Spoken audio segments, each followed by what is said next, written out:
नील गगन पर बैठे कब तक चांद सितारों से झांकोगे।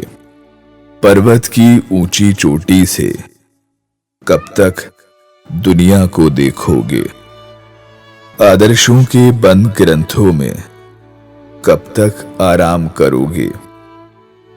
मेरा छप्पर टपक रहा है, बनकर सूरज इसे सुखाओ। खाली है आटे का कनस्तर, बनकर गेहूं इसमें आओ।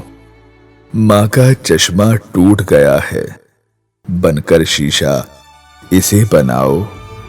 चुप चुप हैं आंगन में बच्चे, बनकर गेंद इन्हें बहलाओ।